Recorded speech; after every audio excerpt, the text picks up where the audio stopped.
Welcome to Sofia. We're so happy you're coming. Sofia is a city of many historical, cultural, social, and architectural layers, a place shaped by coexistence, resistance, and ongoing struggles for equity and liberation. We start at Tolerance Square, the historic downtown of Sofia, where an Orthodox church, a Catholic cathedral, a 15th century mosque, and a synagogue stand close together, sharing space, not without tension, but with a deep, persistent connection. Just nearby is the old central bathhouse. Today, people gather across the street to collect free mineral water from its springs. With over 700 natural mineral springs, Bulgaria is second only to Iceland in the world. Nowadays, the bathhouse houses the Regional History Museum, but it holds a different kind of memory too. Since at least the Middle Ages, when these lands were part of the Ottoman Empire, the baths served as sanctuaries for queer, trans, and non-binary communities, a place where relationships could exist away from public scrutiny, well into the 1980s. Today, spaces like Kopriva continue this legacy. An autonomous queer ecofeminist collective and radical library, Kopriva offers a social sanctuary to queer, trans, and non-binary youth. Despite repeated attacks by far-right groups, they continue to create, to gather, and to build community. Walking up Stambolijski Boulevard, you'll find The Steps, a queer space hosting art exhibitions, film screenings, and wild dance parties like this one.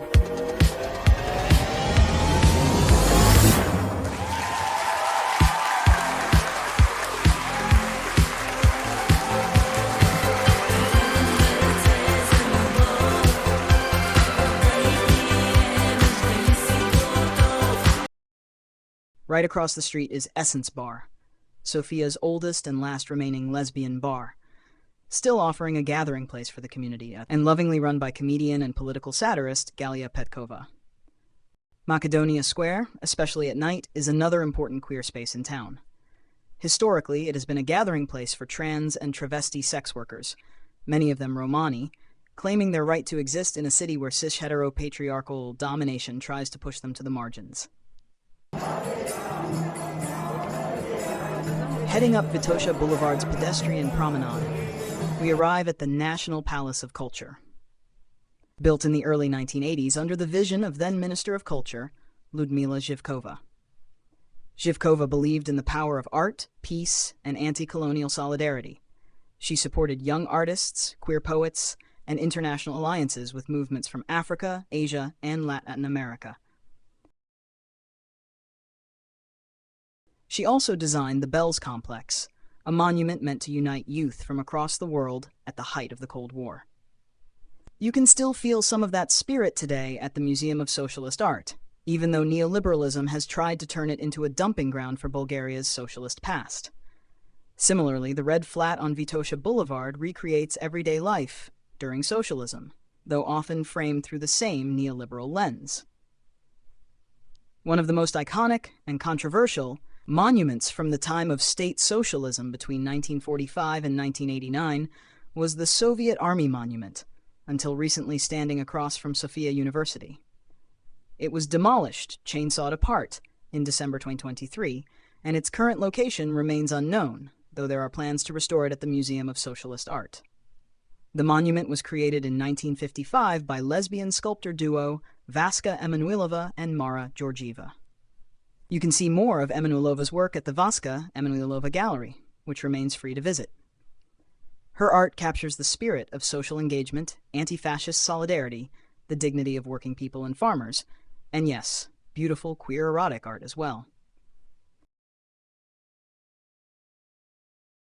Today, the gallery continues to host young artists, including queer artists, in a welcoming environment. Nearby, the City Garden and National Theater have been lively queer spaces for over a century. Though much of that history is hidden today, Sofia's queer artists, directors, and performers continue to leave their mark. From past generations like actors Spas Jonev and Georgy Partsalev, and the queer music duo Emil Dimitrov and Vasil Andreev, to today's talents like Mariusz Kurkinski, performer and theater director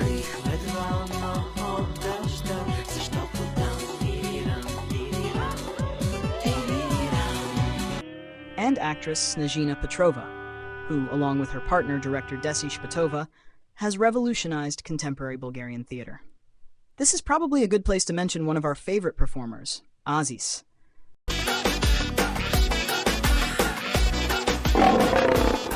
Surprisingly, Aziz is widely loved by most Bulgarians, even those who don't always hide their homophobia, transphobia, or racism. As he jokes, he's been triple jeopardy his whole life: Roma, gay, and body positive. Aziz pioneered his iconic look in pop folk music over 20 years ago and has remained a symbol of radical intersectional self-expression ever since. Aziz is not the only queer royalty in Bulgaria. Around the turn of the 20th century, when Bulgaria was still a monarchy, the Austrian-born Bulgarian king, Ferdinand I, was famously bisexual. His authoritarian regime led to the suppression of common rights and the catastrophic involvement of Bulgaria in World War I, but at least he had a good sense of style. The Alexander Nevsky Cathedral dominates the skyline, one of the largest Eastern Orthodox churches in the world. Its crypt museum features ancient Eastern Orthodox religious art from across the centuries. One of our favorite landmarks is at 29 Parentsov Street. This past year, we placed a small plaque to honor Hristina Morfova and Ludmila Prokopova, two world-renowned opera singers who built a life and a musical academy together in a house that once stood here. They are buried together, as the family they were, in Sofia's central cemetery. We made a separate video about their beautiful and heartbreaking story. The link is in the description. Although largely invisible today, Sofia's downtown carries the deep scars of war. Between 1941 and 1944, when Bulgaria's fascist monarchy had aligned with Hitler's Germany, over 50,000 bombs were dropped across Bulgaria. More than 4,000 people were killed or wounded, and 12,000 buildings, most of them in Sofia, were destroyed. In 1945, anti-fascist resistance and the Soviet army overthrew the fascist regime, and the People's Republic of Bulgaria was established. For the first time, women gained full electoral rights, and the first women were elected to the national parliament. The Bulgarian socialist women's movement became globally influential, playing a key role in organizing the United Nations Decade for Women. Homosexuality was famously decriminalized in 1968, ahead of many Western countries. Education, healthcare, and housing became rights, not privileges. Bulgaria even joined the global space race under the Intercosmos program and sent its own satellite into space. Yet the revolution was incomplete. Reactionary forces and the cis-heteropatriarchy persisted. Queer and trans people had to find clandestine spaces to survive. Entire Roma neighborhoods were demolished or displaced. Turkish-speaking Bulgarians were forced to adopt Bulgarian names under nationalist policies. After the collapse of state socialism in 1989, people flooded the streets demanding democracy. For a brief moment, Sofia bloomed with revolutionary possibility again. Multi-ethnic, queer, feminist, rave-fueled dreams.